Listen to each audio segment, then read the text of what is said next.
ఈరోజు ఈ మీడియా సమావేశంలో పాలు పంచుకుంటున్న మా సహచార మంత్రివర్యులు పెద్దలు మిత్రులు వివేక వెంకటస్వామి గారు, మరొక పెద్దన్న పొన్నం ప్రభాకర్ గారు, గౌరవ పార్లమెంట్ సభ్యులు బలరాం నాయక్ గారు, రఘురామరెడ్డి గారు, శాసనసభ్యులు రాజేందర్ రెడ్డి గారు, మాధవ్ రెడ్డి గారు, ప్రింట్ అండ్ ఎలక్ట్రానిక్ మీడియా మిత్రులు అందరికీ మనస్ఫూర్తిగా హృదయపూర్వక నమస్కారం.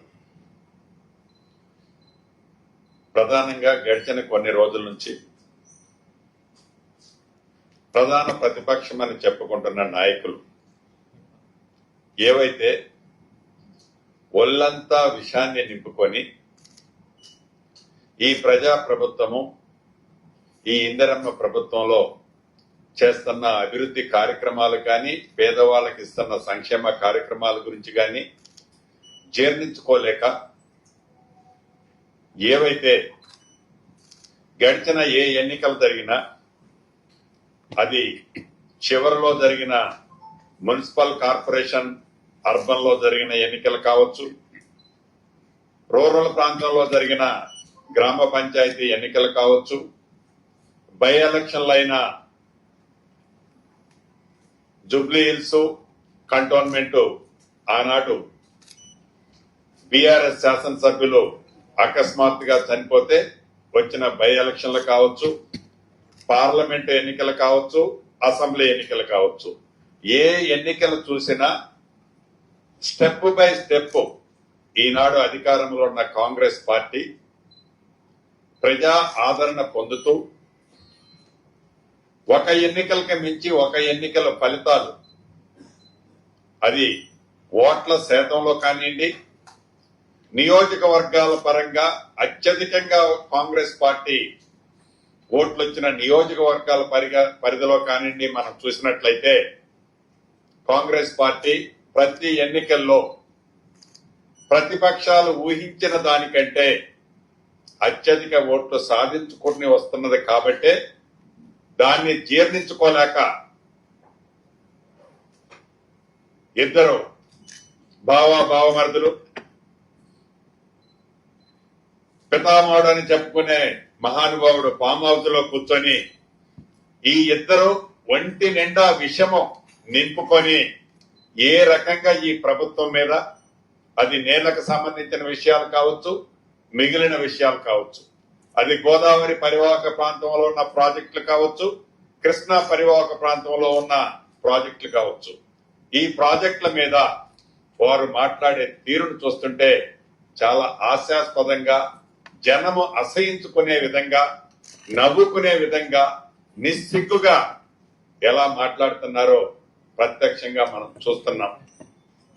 మీకు తెలియంది కాదు, ఆనాడు కాంగ్రెస్ నాయకుడిగా దివంగత నేత రాజశేఖర రెడ్డి గారు పాదయాత్రలో చేసినప్పుడు రాష్ట్ర వ్యాప్తంగా పాదయాత్ర చేసి పేదవాడి కష్టాలు ప్రత్యక్షంగా చూసి, ఈ పేదవాడి కష్టాలు పరిష్కారానికి మార్గము, ఏకైక మార్గం గోదావరి పరివాహక ప్రాంతంలోని గోదావరి నీటిని సఫిషియెంట్ గా తెలంగాణ ప్రాంతానికి గాని మిగిలిన ప్రాంతాలకు గాని వాడుకోవాలని, అదే రకంగా కృష్ణా పరివాహక ప్రాంతానికి సంబంధించిన నీటిని ఆ ప్రాంతాల్లో, అది మహబూబ్ నగర్ కావచ్చు, నల్గొండ కావచ్చు, ఖమ్మం కావచ్చు, ఆ ప్రాంతాల్లో కూడా సమృద్ధిగా రైతన్నకు నీరిస్తే తప్ప ఈ కష్టాలు తీరవని జలయజ్ఞంలో భాగంగా ఆనాడు అనేక ప్రాజెక్టులు చేపట్టి దాంట్లో భాగమే ఏదైతే ప్రాణహిత చేవెళ్ల ప్రాజెక్టు. ఈ ప్రాణహిత చేవెళ్ల ప్రాజెక్టు తుమ్మిడిహట్టి దగ్గర కడితే హైట్ ఎక్కువ, అత్యధిక హైట్ లో ఉన్న ప్రాంతం, సమృద్ధిగా నీళ్లుంది, సిడబ్ల్యూసి పర్మిషన్ ఉంది, తక్కువ ఖర్చుతో అది కన్స్ట్రక్షన్ కాస్ట్ 38,000 కోట్లతో పూర్తవుతుందని తలంచి ప్రతి సంవత్సరం యాన్యువల్ మెయింటెనెన్స్ సంబంధించిన దాంట్లో విద్యుత్ ఖర్చు అయ్యే దాంట్లో కూడా సుమారు 3,500 మెగావాట్లతో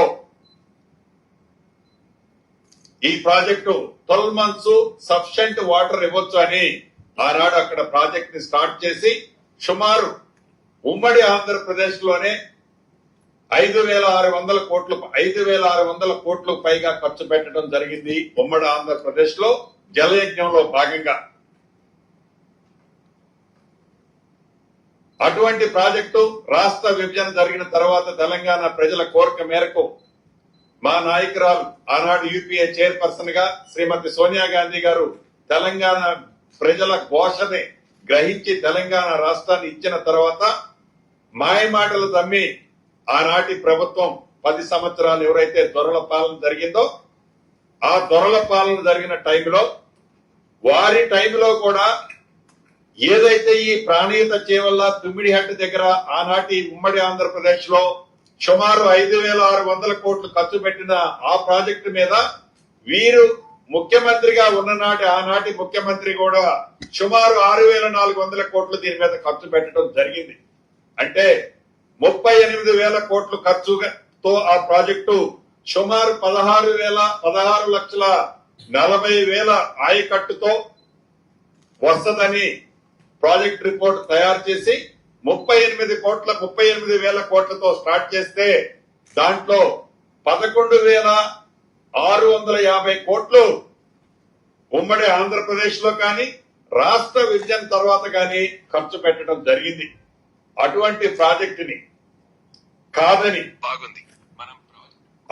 ప్రాజెక్టుని కాదని కేవలం వారి స్వార్థం కోసం, వారి స్వలాభం కోసం, వారి గొప్పతనం కోసం, వారి రాచరికాన్ని చూపించడం కోసం, వారి అకౌంట్లను నింపుకోవడం కోసం కాళేశ్వరం అనే ఒక మహా అద్భుతం 7 ఇంతలు కాదు ప్రపంచంలో ఉంది, ఇది 8వ ఇంత అని మాటలతో తెలంగాణ ప్రజలని నమ్మపలికి ఈ ప్రాజెక్టుతో ప్రతి సంవత్సరము 8,500 మెగావాట్లు విద్యుత్ ఖర్చు అవుతుందని తెలిసి కూడా సుమారు 1,48,000 కోట్లతో విడతల వారీగా ఆర్ఈలు రివైజ్డ్ ఎస్టిమేట్లు చేసుకుంటూ వస్తూ సుమారు 1,08,000 కోట్ల రూపాయలు ఆనాటి ప్రభుత్వాలు ఈ ప్రాజెక్టు మీద ఖర్చు పెడితే వారు అధికారంలో ఉన్నప్పుడే ఏదైతే 8వ అద్భుతంగా కట్టిన ఈ కాళేశ్వరానికి సంబంధించిన 3 బ్యారేజీలు కానివ్వండి, మిగిలిన వర్కులు కానివ్వండి, పంప్ హౌస్లు కానివ్వండి, వారు అధికారంలో ఉన్ననాడే ఆ 4 సంవత్సరాల్లో వీరు లిఫ్ట్ చేసిన నీరు ఎంతయా అంటే 162 టీఎంసీలు. 162 టీఎంసీలు 4 సంవత్సరాల్లో లిఫ్ట్ చేస్తే ఈ 162 టీఎంసీల్లో 50 టీఎంసీలు తిరిగి మళ్లీ సముద్రానికి వారి చేతుల మీదనే గేట్లు ఎత్తి వదిలిపెట్టారు. అంటే నికరంగా సుమారు ఈ 1,12,000 13,000 నెట్ ఖర్చు పెట్టి 1,48,000 కోట్ల డిపిఆర్ తో తయారు చేసిన ప్రాజెక్టుతో కేవలం వాడిన నీరెంత అంటే 112 టీఎంసీలు 4 సంవత్సరాలు. అది ఒక భాగం అయితే మేము మహా అద్భుతంగా 7వ వింతగా కట్టినమన్న ప్రాజెక్టు వారి హయాంలోనే శంకుస్థాపన చేసి ఆర్భాటంగా ఓపెనింగ్ చేసిన కొద్ది నెలలోనే 2023 అది 7వ నెల అనుకుంటాను, ఎలక్షన్ ముందు వారు చూస్తుండగానే పేక మేడలాగా ఈ బ్యారేజీల పరిస్థితి, ప్రతి బ్యారేజీ లీక్ అయిన పరిస్థితి స్పష్టంగా ఆనాటి ఎన్నికలకు ముందే వారి ప్రభుత్వం హయాంలోనే వారి అధికారులు, వారి ఇష్టమైన అధికారులు అధికారంలో ఉన్ననాడే ఆ బ్యారేజీలో లీక్ అవటం, ప్రతి బ్యారేజీలో కొన్ని పిల్లర్లు కుంగిపోవటం మనం ప్రత్యక్షంగా చూశాం. ఈ చూసిన దాన్ని బట్టి తెలంగాణ ప్రజలు 2023 డిసెంబర్ మొదటి వారంలో ప్రజా ప్రభుత్వాన్ని తెచ్చుకున్న తర్వాత ఏ డ్యాములైతే అద్భుతంగా కట్టామని చెప్పిన వాటి మీద కేంద్ర ప్రభుత్వ సంస్థలతో వాటిని పూర్తిగా విచారణ చేయించి ప్రాథమిక report, in depth report submit చేసిన తర్వాత దానికి సంబంధించిన గుట్టంతా రట్టైన సంగతి కూడా రాష్ట్ర ప్రజలకి, ఇక్కడ ఉన్న మీడియా మిత్రులు కూడా ప్రత్యక్షంగా తెలుసు. తదుపరి పదే పదే కేంద్ర ప్రభుత్వం ఆనాడు తెలంగాణ రాష్ట్రంలో అధికారంలో ఉన్నప్పుడు కేంద్రంలో ఉన్న ప్రధానమంత్రి గారు కానివ్వండి, ప్రతి కేంద్ర మంత్రి కానివ్వండి, ఆనాడు ఈ రాష్ట్రానికి వచ్చినప్పుడు కాళేశ్వరం ఈ రాష్ట్ర ప్రభుత్వానికి ఏటీఎంగా ఉంది, మేము తప్పకుండా దీని మీద ప్రత్యేకమైన ఎంక్వైరీ చేపిస్తాం, రాష్ట్ర ప్రభుత్వం కనుక కోరితే ఏసీబీ ఏదైతే సిబిఐ ఎంక్వైరీ కూడా పెడతామన్నారు. దీన్ని దృష్టిలో పెట్టుకొని కేంద్ర ప్రభుత్వ సంస్థలు ఇచ్చిన నివేదికల ప్రకారం ఒక నిబద్ధత కలిగిన సుప్రీంకోర్టు రిటైర్డ్ జడ్జి ఘోష్ గారిని దీనికి ఒక కమిటీకి వేయటం జరిగింది. వారిచ్చిన రిపోర్టు కూడా మీ అందరికీ గతంలో మేము చూపించాం. అసెంబ్లీ సాక్షిగా ఆ రిపోర్టును పెట్టాం, అసెంబ్లీలో డిబేట్ పెట్టాం. ఆ డిబేట్ లో ప్రధాన ప్రతిపక్షం అద్భుతమైన కట్టిందని చెప్పిన వారు కూడా ఆ డిబేట్ నుంచి ఎట్లా ఎస్కేప్ కావాలనో దారులు ఎత్తుక్కొని ఎస్కేప్ అయిన సందర్భం మీరు చూశారు. తదుపరి దీన్ని కేంద్ర ప్రభుత్వ సంస్థ అయిన సిబిఐకి హ్యాండ్ ఓవర్ చేసిన సంగతి కూడా మీకు తెలుసు. సిబిఐకి హ్యాండ్ ఓవర్ చేసినది ఎన్ని నెలలైందో మీకు తెలుసు. కేంద్ర ప్రభుత్వం నుంచి ఆ సిబిఐ నుంచి ఈ రోజుకి వారిద్దరి ఫెవికాల్ బంధం ఏంటో స్పష్టంగా చెప్పగానే చెప్తున్నారు. దాని మీద ఏ రకమైన ఎంక్వైరీలు కానీ ఇతరత్రా రాకపోవడం దురదృష్టకరం. అయినా కూడా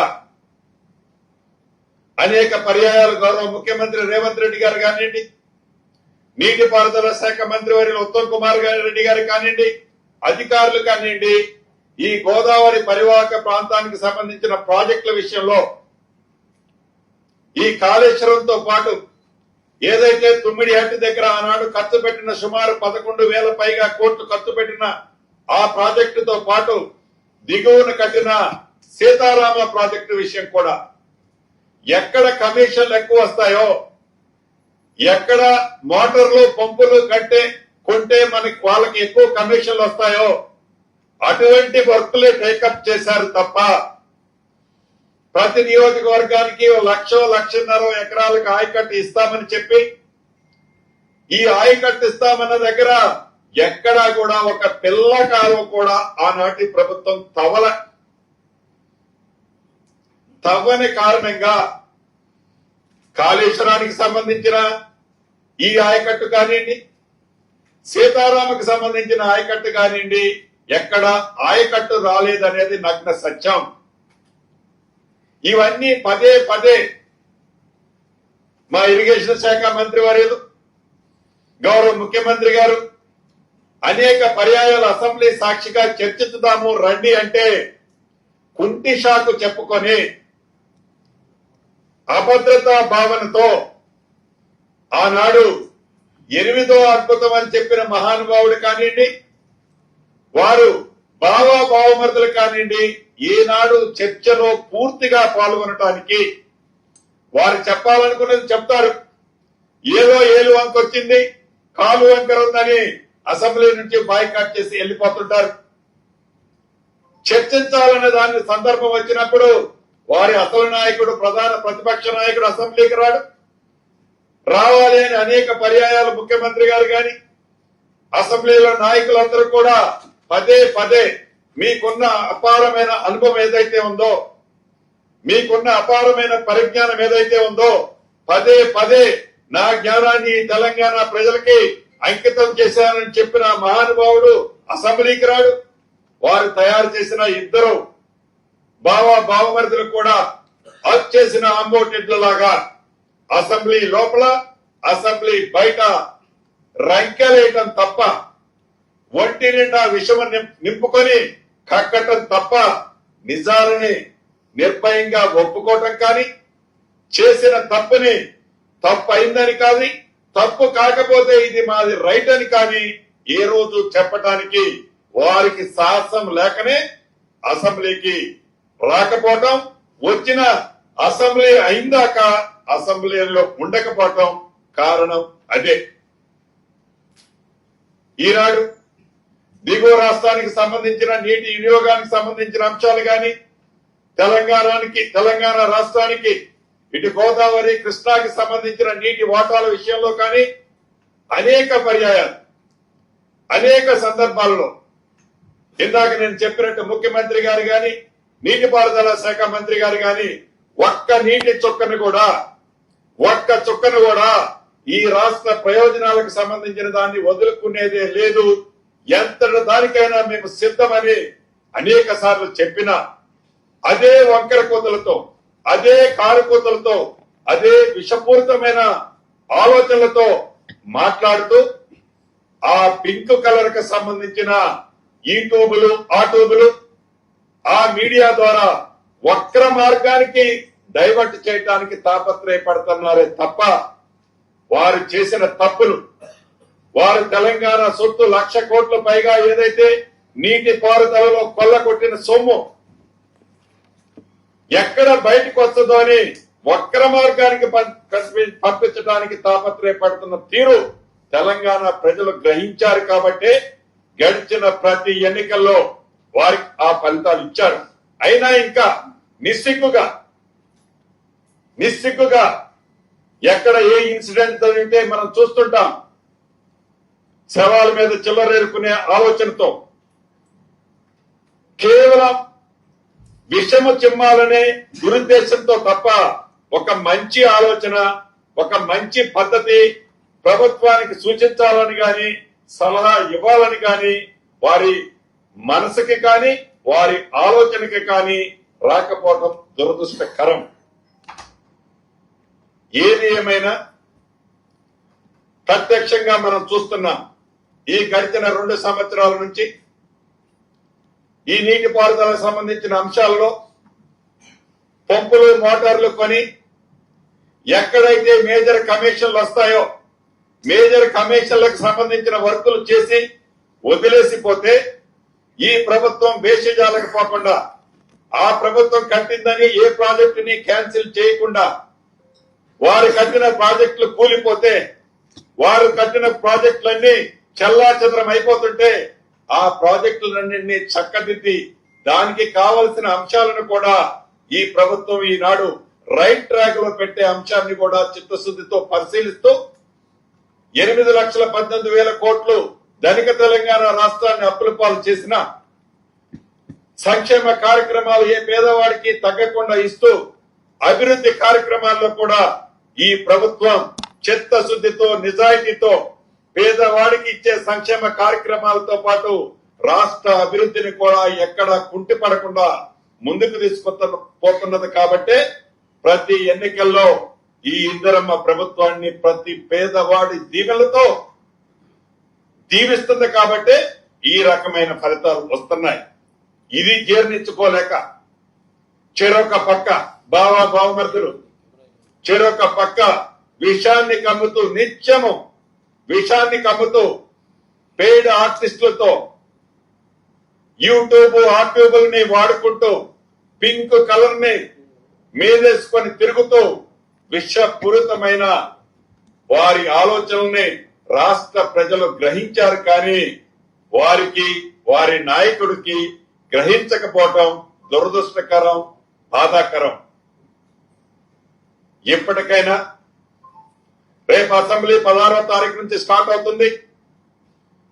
మళ్లీ చెప్తున్నాం ఈ వేదిక మీద నుంచి, గతంలో చెప్పాం, ఆనాడు మీరు చెప్పాలనుకున్నది చెప్పి ఏదైతే రాష్ట్ర ప్రభుత్వం దగ్గర ఉన్న ఇన్ఫర్మేషన్ చెప్పే టైంకి ఏదో వంకతో అసెంబ్లీ నుంచి పారిపోయినట్లు పారిపోకుండా మీ బావమరుదులే కాకుండా మా నాయకుడు అనే చెప్పుకునే ప్రధాన ప్రతిపక్ష నాయకుడు కూడా అసెంబ్లీకి రావాలని, ఏవైతే గోదావరి పరివాహక ప్రాంతానికి సంబంధించిన నీటి అంశాలు కానీ, గోదావరి పరివాహక ప్రాంతంలో ఆనాడు రాష్ట్ర విభజనకు ముందు చేపట్టిన ప్రాజెక్టులు కానీ, రాష్ట్ర విభజన తర్వాత మీరు చేపట్టిన స్వార్థపూరితమైన ప్రాజెక్టుల గురించి కానీ, ఇటు కృష్ణా పరివాహక ప్రాంతంలో జరుగుతున్న మీ టైంలో ప్రాజెక్టులు గాని, అంతకు ముందు ఇందిరమ్మ ప్రభుత్వంలో చేపట్టిన ప్రాజెక్టులు గాని పూర్తి చర్చ పెట్టడానికి ఈ ప్రభుత్వం సిద్ధంగా ఉంది.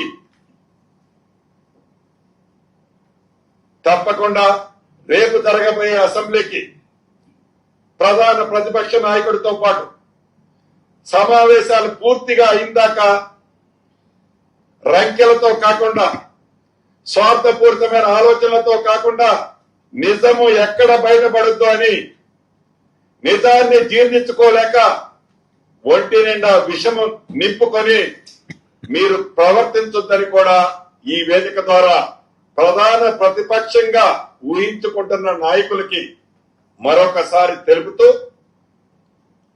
మీ స్వార్థపూరితమైన నిర్ణయాల వల్ల ఈ రాష్ట్ర ప్రభుత్వం 15 సంవత్సరాలు వెనక్కపోయింది.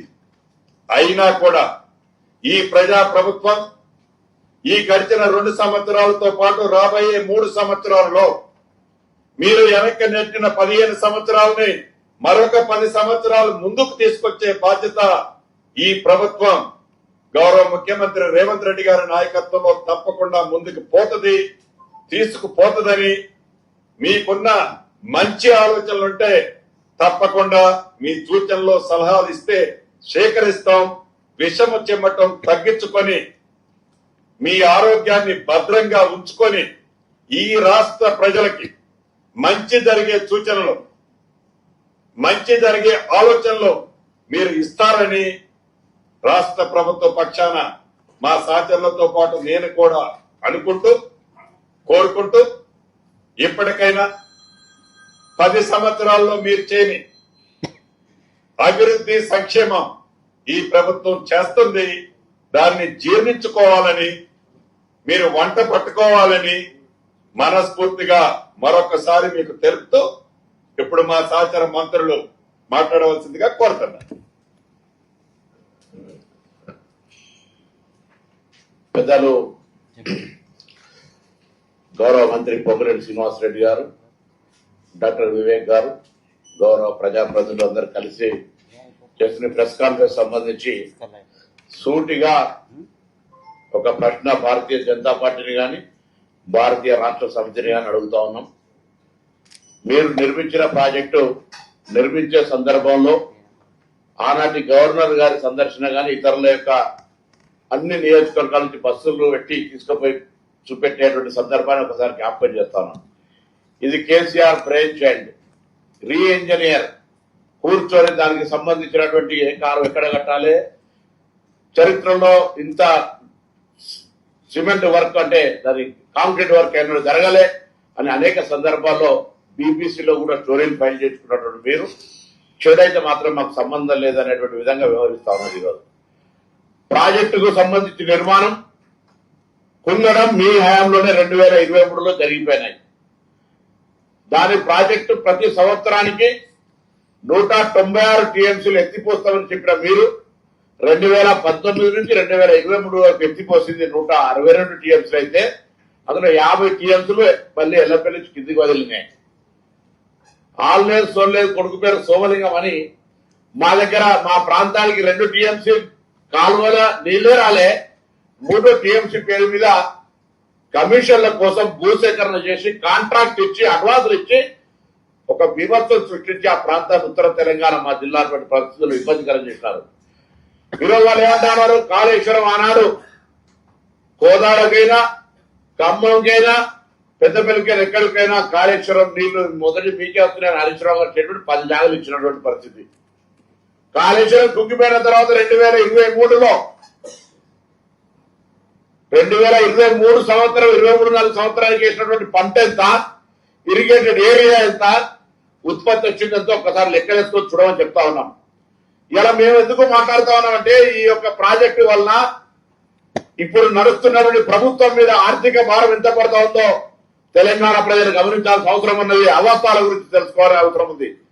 2019 నుంచి 23 వరకు వాళ్ళు కట్టినటువంటి రీపేమెంట్ 25 కోట్లు అయితే రేవంత్ రెడ్డి గారి నాయకత్వంలో ఏర్పడ్డ మా ప్రభుత్వం మొదటి సంవత్సరం 14 కోట్లు 14,000 కోట్లు, రెండవ సంవత్సరం 34,000 కోట్లు పేమెంట్ చేసి ఈ రోజు ఇప్పటికే దాదాపు 73,000 కోట్ల పేమెంట్ జరగడానికి ఈ రోజు ఈ ప్రభుత్వం ఆర్థిక భారం మోస్తా ఉంది. ఆనాడు Bharatiya Janata party ATM Kaleshwaram ATM అన్నారు. కాంగ్రెస్ పార్టీ కొమ్ముకైంది, సిబిఐ ఎందుకు డిమాండ్ చేస్తారు, ఎంక్వైరీ చేస్తలేరన్నారు.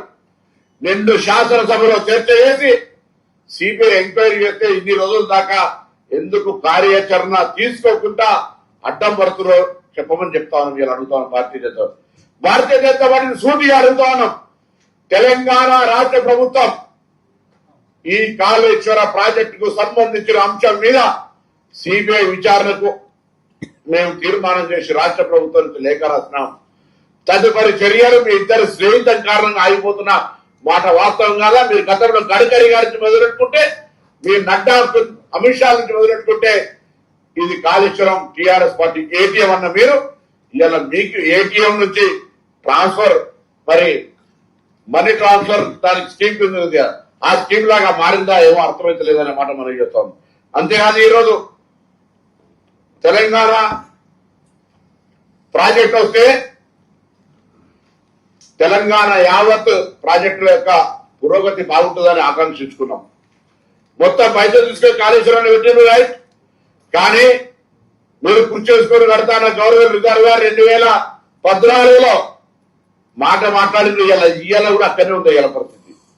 దాని తదుపరి రంగనాయక సాయి కొండపోచమ్మల కొంత డబ్బు ఎక్కువ వచ్చే పరిస్థితి ఉంది, అక్కడ కట్టుకున్నారు.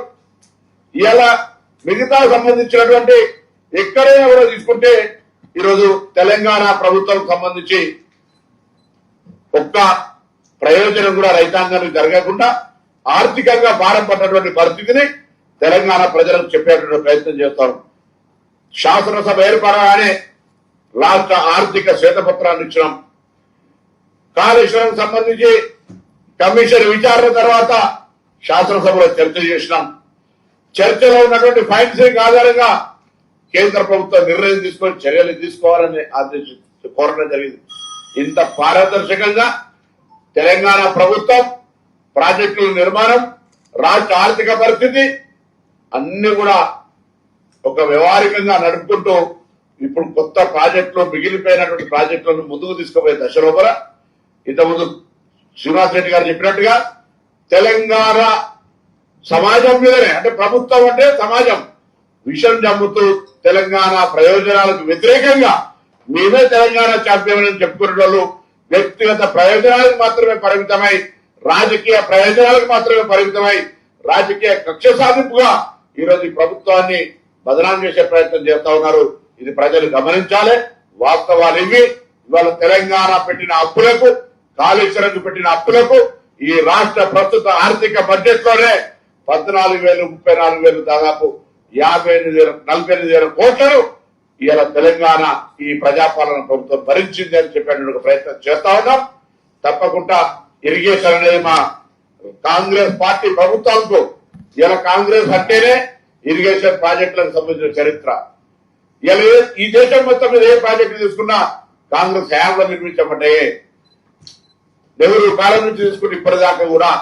కాబట్టి మరొకసారి తెలంగాణ ప్రజాపాలన ప్రభుత్వం మీద మిషన్ జమ్మినటువంటి టీఆర్ఎస్ భారతీయ జనతా పార్టీ నాయకులు గమనించాలి. వీలైతే కేంద్రం నుంచి నిధులు తీసుకురావాలని సహకరించాలి. కలిసి తెలంగాణ ప్రజలకు న్యాయం జరగడానికి కొరకు ఏదైనా సూచన చేయాలి. కానీ అవేం చేయకుండా ఈ విధంగా విషం చెప్పేటువంటి ప్రయత్నాన్ని మానుకోవాలి.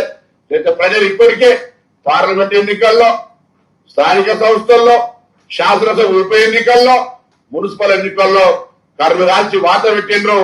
రాబోయే పరిస్థితుల్లో ఇటువంటి రాజకీయమైనటువంటి దుర్బుద్ధితో చేసే వ్యవహారాల పట్ల ప్రజలు ఆలోచన చేసి మిమ్మల్ని అంతా భూస్థాపితం చేసే పరిస్థితి వస్తుంది. ఇది మంచిది కాదు. తెలంగాణ ప్రజల ఆకాంక్షలకు అనుగుణంగా పనిచేయమని చెప్పి సందర్భంగా కోరుతా ఉన్నాం.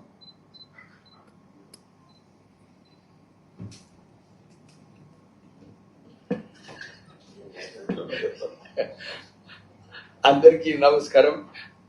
ఇప్పుడే మా సోదరులు ఇద్దరు శ్రీనివాస్ రెడ్డి గారు, పొన్నం ప్రభాకర్ గారు ఈ కాళేశ్వరం ప్రాజెక్ట్ గురించి ఏదైతే చెప్పారో, 8 సంవత్సరాల నుంచి నిరంతరం ఈ కాళేశ్వరంలో ఏదైతే అవినీతి జరిగిందో, దీని గురించి ఎప్పుడు కూడా మేము పబ్లిక్ లో మాట్లాడడం జరిగింది. ప్రెస్ కూడా అడిక్వేట్ కవరేజ్ ఇచ్చినారు ఆ రోజులలో. ఇప్పుడే ఇంతకుముందు చెప్పినట్టు శ్రీనివాస్ రెడ్డి గారు, అప్పుడు ప్రాణాయిత చేవెళ్ల ప్రాజెక్టు కాగా వెంకటస్వామి గారు నిరంతరం కొట్టాడి రాజశేఖర్ రెడ్డి గారితో ఒప్పించి ఈ 38,000 కోట్ల బడ్జెట్ ఏదైతే అప్పుడు శాంక్షన్ చేయించడం జరిగిందో దాంట్లో సుమారు 11,000 కోట్ల రూపాయలు ఆల్రెడీ ఖర్చు పెట్టినారు. నేను చాలా సార్లు ఇదే చెప్పినాను, అరే కేవలం 27,000 కోట్ల రూపాయలు ఇంకెక్కువ ఖర్చు పెట్టినుంటే ఈ గ్రావిటీతో తుమ్మిడిగట్ట నుంచి వచ్చే ప్రాజెక్టు పూర్తిగా అయ్యేది. ఇది ఎందుకు ఈ ప్రాజెక్ట్ ని తుమ్మిడిగట్ట నుంచి కావాలని తీసుకొచ్చి ఈ మేడిగడ్డలో కాళేశ్వరం ప్రాజెక్ట్ పేరుతో నిర్మించడం జరిగింది. కేవలము కాంట్రాక్టర్లు వాళ్ళందరినీ ధనికులు చేయడము, కమిషన్లు తీసుకోవడము, ఇదే ఆలోచనతోని కేసీఆర్ టిఆర్ఎస్ పార్టీ నాయకులు అందరూ కూడా పనిచేయడం జరిగింది. ఈ రోజులలో టిఆర్ఎస్ పార్టీ ప్రపంచంలో అన్నిటికన్నా ధనిక రీజనల్ పార్టీ ఏదైనా ఉందంటే అది కేవలము టిఆర్ఎస్ పార్టీ. 1,000 కోట్ల రూపాయలు ఫిక్స్డ్ డిపాజిట్స్ అంటే ఇవన్నీ ఎక్కడ? ఈ 1,00,000 కోట్ల రూపాయలు కాళేశ్వరం ప్రాజెక్ట్ లో అవినీతి పైసలు ఏదైతే పార్టీ సంపాదించిందో ఎలక్ట్రాల్ బాండ్స్ ద్వారా ఇంకా ఇతర డొనేషన్స్ ద్వారా ఇవన్నీ కూడా కాళేశ్వరం ప్రాజెక్ట్ నుంచి.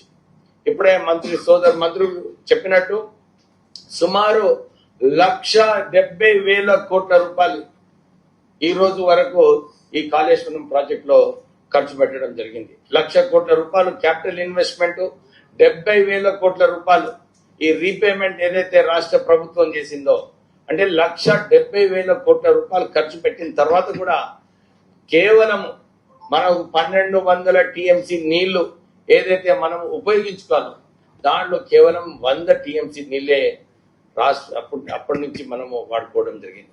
అంటే ఇంత పెద్ద భారం ఏదైతే మన ప్రజల పైన టిఆర్ఎస్ నాయకులు ఏదైతే నిర్ణయాల వలన రాష్ట్ర ప్రభుత్వము అప్పుల రాష్ట్రం అయిందో వాళ్ళు డెఫినెట్లీ కేసీఆర్ వారి కుటుంబ సభ్యులు ఎవరైతే ప్రభుత్వంలో ఉన్నారో వారు దీన్ని బాధ్యత వహించాలి. మనం చూసినాము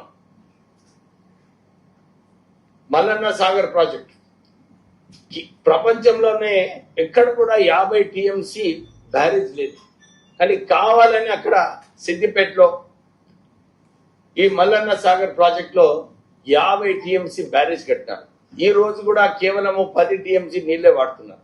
అంటే ఇలాంటి పరిస్థితులలో ఈ కావాలని కాంట్రాక్టర్స్ ద్వారా కమిషన్ల కోసము ప్రాజెక్టులు కట్టి పార్టీని వారి సొంత ఆస్తులు పెంచుకోవడానికి ఈ కేసీఆర్, కేటీఆర్, హరీష్ రావు వీళ్ళ ముగ్గురు కూడా ఈ రాష్ట్రాన్ని దోచుకోవడం జరిగింది.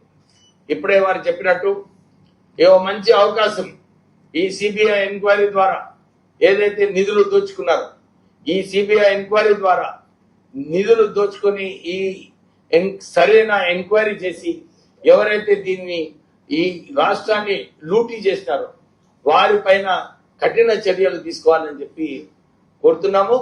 మళ్ళొకసారి ఈ ఇంత పెద్ద ప్రాజెక్ట్ 1,70,000 కోట్ల రూపాయలు అదే రాష్ట్ర ప్రభుత్వం దగ్గర ఉంటే ఇప్పటి వరకు అన్ని డబుల్ బెడ్రూమ్ ఇల్లు, అన్ని సీసీ రోడ్స్ అన్ని కూడా మన రాష్ట్రంలో కట్టే పరిస్థితి ఉంటుండే.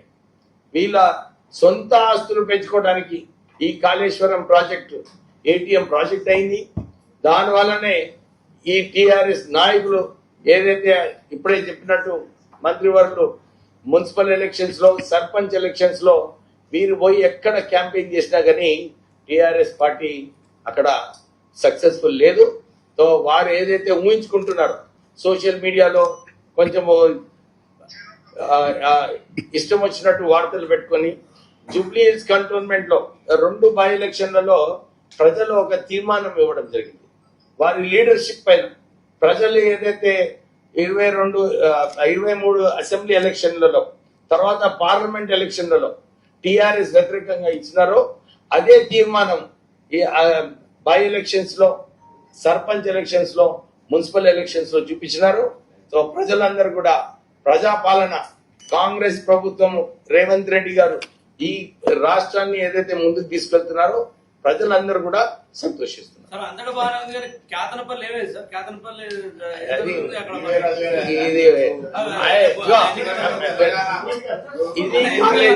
ఇది సబ్జెక్ట్ వచ్చింది కదా. కాళేశ్వరం ప్రాజెక్టు ఇది చేయండి, దీని తర్వాత అది మాట్లాడతాం. No problem.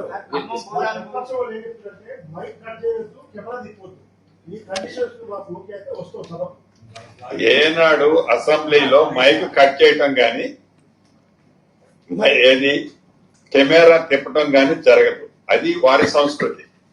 ఆ 10 సంవత్సరాలు ఉన్నటప్పుడు ఎవరికన్నా మైక్ ఇచ్చారా? ఎప్పుడన్నా వేరే వాడు ప్రతిపక్ష వాడు మాట్లాడితే చూపించారా? అంటే వీళ్ళు కూడా అట్లే చేస్తున్నారన్న భ్రమలో ఉంటారు తప్ప ఈ ప్రభుత్వం చాలా క్లారిటీగా వాళ్ళు ఏది చెప్పినా ఇదే బలాయించే శక్తి మాకు ఉంది కాబట్టి ప్రజలు ఈ తీర్పు మాకు ఇస్తున్నారు, వాళ్ళకి అది ఇస్తున్నారు.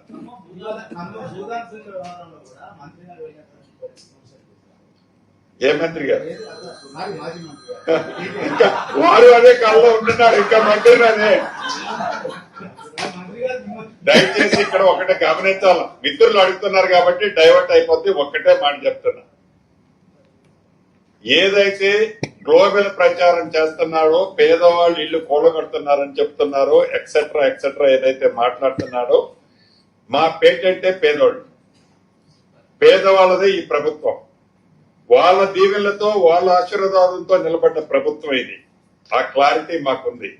నిజమైన ఏ పేదవాడిని ఈ ప్రభుత్వం ఎప్పుడు డినై చేయదు, భవిష్యత్తులో చేసే ప్రసక్తి లేదు.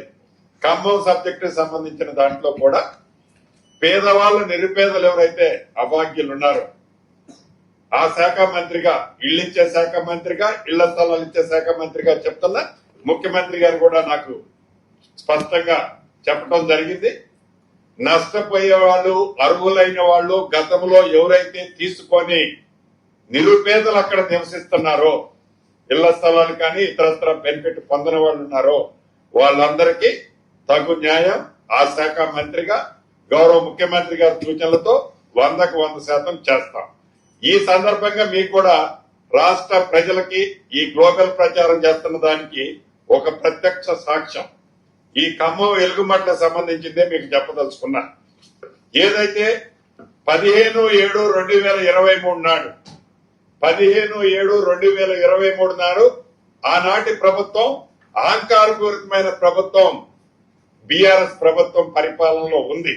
ఏదైతే ఈ ఎలుగుమట్లదని చెప్తున్నారో వాళ్ళు ఆనాడు కూడగొట్టారో, మేము కూలగొట్టాము ఇవ్వాలని చెప్తున్నారు కానీ ఆనాడే వారు శ్రీకారం చుట్టారు. ఇదిగోండి మీడియా, ఇది నేను చెప్పేది కాదు. ఇవాళ ఏదో దీన్ని మ్యానిపులేట్ చేసేది కాదు. ఆనాడు వీళ్లే కూడగొట్టే ప్రయత్నం చేసి కొన్ని కూడగొట్టారు, మళ్లీ తిరిగి కట్టారు వాళ్ళు. ఆనరబుల్ హైకోర్టు ఇచ్చిన ఆర్డర్ ప్రకారం భూదాన ల్యాండ్ లో ఖాళీ చేయించిన మాట వాస్తవం. వారందరికీ కూడా వారిలాగా గాలికి వదిలేయము. ఈ ప్రభుత్వం పేదోడి ప్రభుత్వం. ఎవరు ఎన్ని కారుకొతలు కూసినా, ఎంత విషాన్ని బయటికి చిమ్మినా ఇది పేదోడి ప్రభుత్వం. అర్హులైన ప్రతి పేదవాడికి, ఇక్కడ నష్టపోయిన ప్రతి పేదవాడికి ఇళ్ల స్థలం ఇస్తా, ఇల్లు ఇస్తా. ఈ ప్రభుత్వ పక్షాన గౌరవ ముఖ్యమంత్రి గారి ఆలోచనలకి పేదోడి ప్రభుత్వంగా ఇది తప్పకుండా చేస్తాం. మంత్రి గారు అట్లాంటి హామీ అక్కడ ఏమీ మంత్రి గారు, దాదాపు 20,000 మంది పోలీసులు అక్కడ మోహరించి మంత్రి గారు ఇప్పుడు హైదరాబాద్ మెయిన్ సబ్జెక్ట్ ఒకటైనా ఏదైతే విషయం చెబుతున్నారో, బావమరుదులు అక్కడ కూర్చొని ఫామ్ హౌస్ లో ఇచ్చే డైరెక్షన్ బట్టి విషయం మొత్తం నిమ్ముకొని చెబుతున్నారు. ఇప్పటికైనా పద్ధతి మార్చుకొని ఆ ఇరిగేషన్ లో ఏదైతే దాచుకున్న దాంట్లో కొంతైనా తీసి పాప పరిహారం కింద ఆ పేదోళ్ల కోసమో ఈ తెలంగాణ ప్రజల కోసం కష్టపడితే కనీసం ప్రజలు క్షమించకపోయినా భగవంతుడు క్షమిస్తుందని తెలియజేస్తారు. సార్ మంత్రి గారు, పేదలకు అట్లాంటి హామీ అక్కడ ఇవ్వకుండానే 20,000 మంది పోలీసులు మోహరించారు అక్కడ వెలుగుమట్లలో.